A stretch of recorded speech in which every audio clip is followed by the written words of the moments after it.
Now, I am curious to know if she's going to serve some time, and I think she should. I think she should serve a lot of time. I think she should be in jail, and I think that that would be a great lesson for all the people who want to go down her same path. But I've been consistent with that thought. I had the same issue with people who accuse people of rape, and they didn't rape anybody. Yeah. And I thought the person who did the accusation should go to jail for the same amount of time that a rapist would have. So, yeah, I've been pretty consistent with that opinion. And I think she should serve some jail time for all the time that she wasted, all the volunteers that put in their long hours in, the investigators. As I said in the previous episode, I don't know how this became a national story. Stories like this typically don't make it to the national stage. This seems a little fixed to me.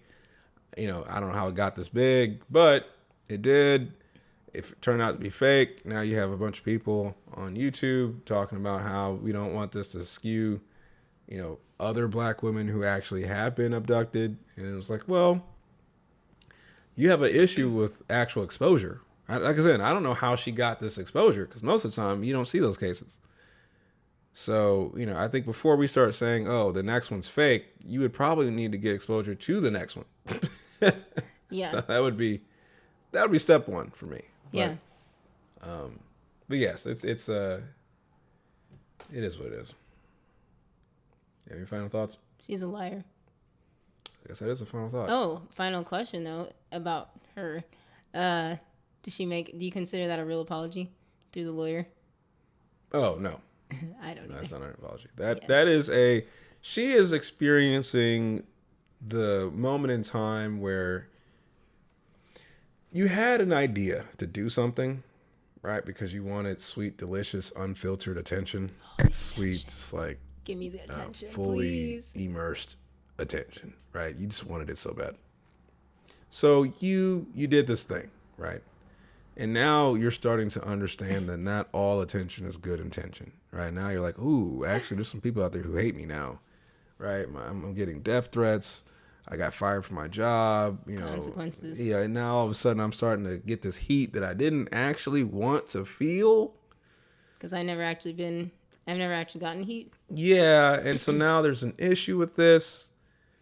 I don't want this. I wanted the other stuff, right? I wanted to like the people who like, oh my God, we're praying for you. I wanted that type of attention. And then when I waddle back home, I'm like, oh my God, welcome back. Embrace me with all the hugs. Yep. Like she wanted that delicious stuff. You didn't want the other stuff. So now she's starting to feel the heat of the consequence. She can't handle it, which, I don't mean to go after folks. I guess now since we're here. I don't mean to go after folks, but I would say that this is a consequence of not disciplining your child. I mean, I don't know if something like this happens back in like the 50s, 60s, 70s, back when we had discipline. But as soon as the turn of the century happened, and every kid earns a trophy and you can't yell at your kid and trauma this, trauma that.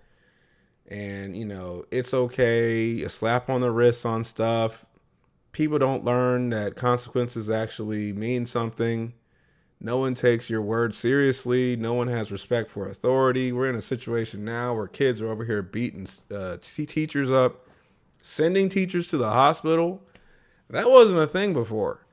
I was around where, you tried to, first of all, if you spoke at your teacher wrong, you're getting immediately sent to the principal's office. Oh yeah. Right. Ain't no talking back. There is no talking back. So the fact that these kids feel emboldened to talk back to you and then on top of that hit you, right? Like that's crazy.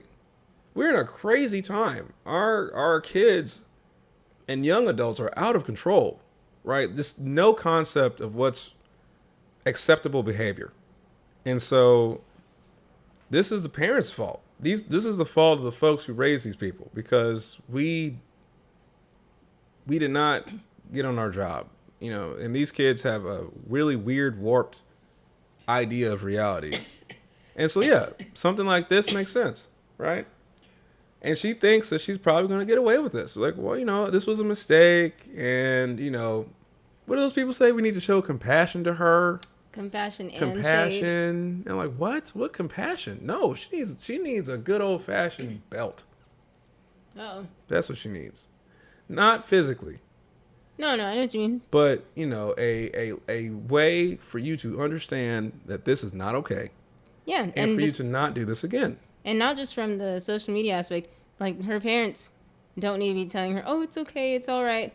It's like, unless you guys want to go through something like this again. Because there's no lesson learned here. Yeah, she needs to know, like, hey, we're glad that you're okay and you're back, but Sure. like, this shit can't happen ever again. I mean, like, what lesson do I learn if I get away with it? That just means what that was going through your head, like, and they have some real consequences. I don't know if that car. I guess the car is hers, but if they can have a way to confiscate it or something, she's gonna feel. So the car, and I think we said this in the last episode, but the car was a telltale sign for me of how she was raised, because I don't see how it makes any sense for an individual who doesn't have a real job, who's still in school, and you're driving a Mercedes. You have a completely backwards view on how your money should be ran.